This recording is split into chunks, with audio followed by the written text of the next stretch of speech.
Pessoal, bem-vindo ao canal Quero Ouvir. Para você não perder os nossos podcasts, se inscreve e ativa o sininho. Se de repente você gostar também do nosso conteúdo, deixa o seu like. E aí, vamos começar? Da instrução e julgamento. Artigo 27. Não instituído juízo arbitral, proceder-se-á imediatamente à audiência de instrução e julgamento, desde que não resulte prejuízo para a defesa. Parágrafo único. Não sendo possível a sua realização imediata, será a audiência designada para um dos 15 dias subsequentes, cientes, desde logo, as partes e testemunhas eventualmente presentes. Artigo 28. Na audiência de instrução e julgamento, serão ouvidas as partes, colhida a prova e, em seguida, proferida a sentença. Artigo 29. Serão decididos de plano todos os incidentes que possam interferir no regular prosseguimento da audiência. As demais questões serão decididas na sentença. Parágrafo único. Sobre os documentos apresentados por uma das partes, manifestar-se-á imediatamente a parte contrária, sem interrupção da audiência. Da resposta do réu. Artigo 30. A contestação, que será oral ou escrita, conterá toda a matéria de defesa, exceto a arguição de suspeição ou impedimento do juiz, que se processará na forma da legislação em vigor. Artigo 31. Não se admitirá a reconvenção. É lícito ao réu, na contestação, formular pedido em seu favor, nos limites do artigo 3º desta lei, desde que fundado nos mesmos fatos que constitui objeto da controvérsia. Parágrafo único. O autor poderá responder ao pedido do réu na própria audiência ou requerer a designação da nova data, que será desde logo fixada, cientes todos os presentes. Das provas. Artigo 32. Todos os meios de prova moralmente legítimos, ainda que não especificados em lei, são hábeis para provar a veracidade dos fatos alegados pelas partes. Artigo 33. Todas as provas serão produzidas na audiência de instrução e julgamento, ainda que não requeridas previamente, podendo o juiz limitar ou excluir as que considerar excessivas, impertinentes ou protelatórias. Artigo 34. As testemunhas, até o máximo de 3 para cada parte, comparecerão à audiência de instrução e julgamento, levadas pela parte que as tenha arrolado independentemente de intimação ou, mediante esta, se assim for requerido. Parágrafo 1º. O requerimento para a intimação das testemunhas será apresentado à Secretaria no mínimo 5 dias antes da audiência de instrução e julgamento. Parágrafo 2º. Não comparecendo a testemunha intimada, o juiz poderá determinar sua imediata condução, valendo-se, se necessário, do concurso da força pública. Artigo 35. Quando a prova do fato exigir, o juiz poderá inquirir técnicos de sua confiança, permitida às partes a apresentação de parecer técnico. Parágrafo único. No curso da audiência, poderá o juiz, de ofício ou a requerimento das partes, realizar inspeção em pessoas ou coisas, ou determinar que o faça pessoa de sua confiança, que lhe relatará informalmente o verificado. Artigo 36. A prova oral não será reduzida a escrito, devendo a sentença referir, no essencial, os informes trazidos dos depoimentos. Artigo 37. A instrução poderá ser dirigida por juiz leigo, sob a supervisão de juiz togado. Da sentença. Artigo 38. A sentença mencionará os elementos de convicção do juiz, com breve resumo dos fatos relevantes ocorridos em audiência, dispensado o relatório. Parágrafo único. Não se admitirá sentença condenatória por quantia ilíquida, ainda que genérico pedido. Artigo 39. É ineficaz a sentença condenatória na parte que exceder a alçada estabelecida nesta lei. Artigo 40. O juiz leigo que tiver dirigido a instrução proferirá sua decisão e, imediatamente, a submeterá ao juiz togado, que poderá homologá-la, proferir outra em substituição ou, antes de se manifestar, determinar a realização de atos probatórios indispensáveis. Artigo 41. Da sentença, excetuada a homologatória, de conciliação ou laudo arbitral, caberá recurso para o próprio juizado. Parágrafo 1º. O recurso será julgado por uma turma composta por 3 juízes togados em exercício do primeiro grau da jurisdição, reunidos na sede do juizado. Parágrafo 2º. No recurso, as partes serão obrigatoriamente representadas por advogado. Artigo 42. O recurso será interposto no prazo de 10 dias, contados da ciência da sentença, por petição escrita, da qual constarão as razões e o pedido do recorrente. Parágrafo 1º. O preparo será feito, independentemente da intimação, nas 48 horas seguintes à interposição, sob pena de deserção. Parágrafo 2º.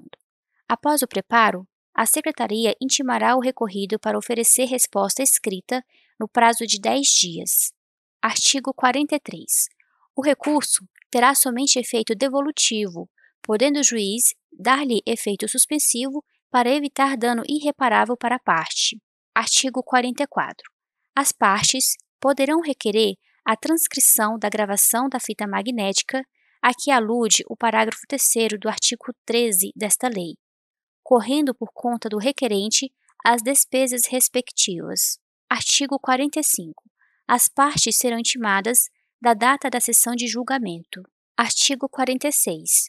O julgamento em segunda instância constará apenas da ata, com a indicação suficiente do processo, fundamentação sucinta e parte dispositiva. Se a sentença for confirmada pelos próprios fundamentos, a súmula do julgamento servirá de acórdão dos embargos de declaração. Artigo 48. Caberão embargos de declaração contra sentença ou acórdão nos casos previstos no Código de Processo Civil. Parágrafo único. Os erros materiais podem ser corrigidos de ofício. Artigo 49. Os embargos de declaração serão interpostos por escrito ou oralmente, no prazo de 5 dias, contados da ciência da decisão. Artigo 50. Os embargos de declaração interrompem o prazo para a interposição de recurso da extinção do processo sem julgamento do mérito. Artigo 51. Extingue-se o processo, além dos casos previstos em lei. Inciso 1º. Quando o autor deixar de comparecer a qualquer das audiências do processo. Inciso 2º. Quando inadmissível o procedimento instituído por esta lei ou o seu prosseguimento após a conciliação. Inciso 3º. Quando for reconhecida a incompetência territorial. Inciso 4º. Quando sobrevier qualquer dos impedimentos previstos no artigo 8º desta lei. Inciso 5º. Quando, falecido o autor, a habilitação depender de sentença ou não se der no prazo de 30 dias. Inciso 6º. Quando, falecido o réu, o autor não promover a citação dos sucessores no prazo de 30 dias da ciência do fato. Parágrafo 1º. A extinção do processo independerá, em qualquer hipótese, de prévia intimação pessoal das partes. Parágrafo 2º. No caso do inciso 1º deste artigo, quando comprovar que a ausência decorre de força maior, a parte poderá ser isentada pelo juiz do pagamento das custas. Da execução. Essa é uma produção exclusiva do canal Quero Ouvir. Inscreva-se e, se gostou, deixa o like. Artigo 52. A execução da sentença processar-se-á no próprio juizado, aplicando-se, no que couber, o disposto no Código de Processo Civil com as seguintes alterações. Inciso 1º. As sentenças serão necessariamente líquidas, contendo a conversão em bônus do Tesouro Nacional, BTN, ou índice equivalente. Inciso 2º. Os cálculos de conversão de índices, de honorários, de juros e de outras parcelas serão efetuados por servidor judicial. Inciso 3º. A intimação da sentença será feita sempre que possível na própria audiência em que for proferida. Nessa intimação, o vencido será instado a cumprir a sentença, tão logo ocorra o seu trânsito em julgado, e advertido dos efeitos do seu descumprimento. Inciso 4º. Não cumprida voluntariamente a sentença transitada em julgado e tendo havido solicitado do interessado, que poderá ser verbal, proceder-se-á, desde logo, à execução, dispensada nova citação. Inciso 5º. Nos casos de obrigação de entregar, de fazer ou de não fazer, o juiz, na sentença ou na fase de execução, combinará a multa diária, arbitrada de acordo com as condições econômicas do devedor, para hipótese de inadimplemento. Não cumprida a obrigação, o credor poderá requerer a elevação da multa ou a transformação da condenação em perdas e danos, que o juiz de imediato arbitrará, seguindo-se a execução por quantia certa, incluída a multa vencida de obrigação de dar, quando evidenciada a malícia do devedor na execução do julgado. Inciso 6º. Na obrigação de fazer, o juiz pode determinar o cumprimento por outrem, fixado o valor que o devedor deva depositar para as despesas, sob pena de multa diária. Inciso 7º. Na alienação forçada dos bens, o juiz poderá autorizar o devedor, o credor ou terceira pessoa idônea a tratar da alienação do bem penhorado, a qual se aperfeiçoará em juízo até a data fixada para praça ou leilão. Sendo o preço inferior ao da avaliação, as partes serão ouvidas. Se o pagamento não for à vista, será oferecida caução idônea, nos casos de alienação de bem imóvel ou hipotecado imóvel. Inciso 8º. É dispensada a publicação de editais em jornais quando se tratar de alienação de bens de pequeno valor. Inciso 9º. O devedor poderá oferecer embargos nos autos da execução versando sobre a linha A, falta ou nulidade da citação no processo se ele correu à revelia. A linha B, manifesto excesso de execução. A linha C, erro de cálculo. A linha D, causa impeditiva, modificativa ou extintiva da obrigação superveniente à sentença. Artigo 53. A execução de título executivo extrajudicial, no valor de até 40 salários mínimos, obedecerá ao disposto no Código de Processo Civil, com as modificações introduzidas por esta lei. Parágrafo 1º. Efetuada a penhora, o devedor será intimado a comparecer à audiência de conciliação, quando poderá oferecer embargos. Artigo 52, inciso 9º. Por escrito ou verbalmente. Parágrafo 2º. Na audiência, será buscado o meio mais rápido e eficaz para a solução do litígio, se possível, com dispensa da alienação judicial, devendo o conciliador propor, entre outras medidas cabíveis, o pagamento do débito, a prazo ou a prestação, a dação em pagamento ou a imediata adjudicação do bem penhorado. Parágrafo 3º.